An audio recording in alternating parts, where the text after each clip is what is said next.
கேட்டியடி ஓரிய கதையை பொம்பளை பிள்ளைங்களை அழகாக அன்பாக நம்ம வளர்க்குறோம். 20-24 வயசு வரைக்கும் வளர்க்குறோம். ஆனால் அந்த பிள்ளைங்க எப்படி தான் மைண்டு மாறுதுன்னே தெரியல.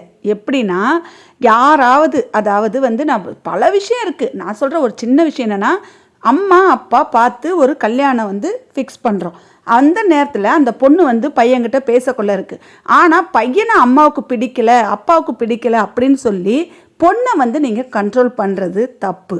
இருந்தாலுமே அதை எதிர்த்து பொண்ணுங்க அம்மா அப்பா இவ்வளோ நாள் வளர்த்து ஆசையை என்னத்தை சொல்வேனே, ஆசைப்பட்டதை வாங்கி கொடுத்து பவுன் என்ன பொருள் என்ன சாப்பிட்றதுக்கு என்ன எவ்வளவோ செஞ்சாலும், ஆனால் ஒரு 4 மாதம் 5 மாதம் பேசின பையனை நம்பி பொண்ணுங்க அம்மா அப்பாவை விட்டு ஓடிடுறாங்க.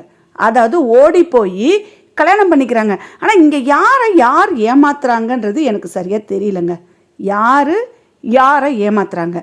பொண்ணு அம்மாவை ஏமாத்துதா, அப்பாவை ஏமாத்துதா, இல்லை அந்த பையன் பொண்ணோட அம்மாவை ஏமாத்துறாங்களா, பொண்ணோட அப்பாவை ஏமாத்துறாங்களான்றது எனக்கு சரியாக புரியல. ஏது எப்படியோ வீட்டை எதிர்த்து கல்யாணம் பண்ணல,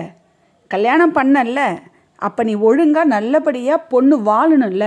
அது என்ன ஒரு 6 மாதம் வாழ்ந்துட்டு பிடிக்கல அப்படின்னா இந்த மாப்பிள்ளை கொடுமைப்படுத்துகிறாங்க, வரதட்சணை கேட்குறாங்க அப்படிலாம் பேசக்கூடாது.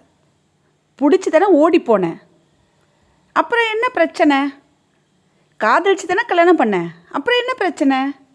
அம்மா அப்பா வேண்டாம் அப்படின்னு சொன்னாலும் இல்லை எனக்கு இந்த மாப்பிள்ளை தான் வேணும். அதாவது 20 வருஷம் 24 வருஷம் 18 வருஷம் வளர்த்த ஒரு அம்மா அப்பா சொல்கிறத கேட்காம 4 மாதம் 5 மாதம் பேசின ஒரு பையனை நம்பி நீங்கள் போன பிறகு கடைசியாக பிடிக்கல அப்படின்னு சொல்லி நீங்கள் போலீஸ் ஸ்டேஷன் போகிறீங்க. ஆனால் அம்மா அப்பாவை போலீஸ் ஸ்டேஷனில் வச்சு நிற்க வச்சு எனக்கு இவரை பிடிச்சிருக்கு நான் கல்யாணம் பண்ணிக்கிறேன்னு சொல்கிறீங்க. அப்படி சொல்கிற நீங்கள் ஓடி போய் கல்யாணம் பண்ணுறவங்க நீங்கள் நல்லா வாழ்ந்து காட்டணும். புரியுதுங்களா? சூரிய வம்சம் படம் பார்த்துருக்கீங்களா? அந்த மாதிரி வாழ்ந்து காட்டணும். இந்த மாதிரி 6 மாதத்தில் அம்மா கூப்பிட்டாங்க அப்பா கூப்பிட்டாங்கன்னு சொல்லி அடுத்தவங்க மேலே பழியை போட்டுட்டு ஓடி வந்துடக்கூடாது. ஓடி வந்தால் பிரச்சனை யாருக்குன்றது தெரியும்.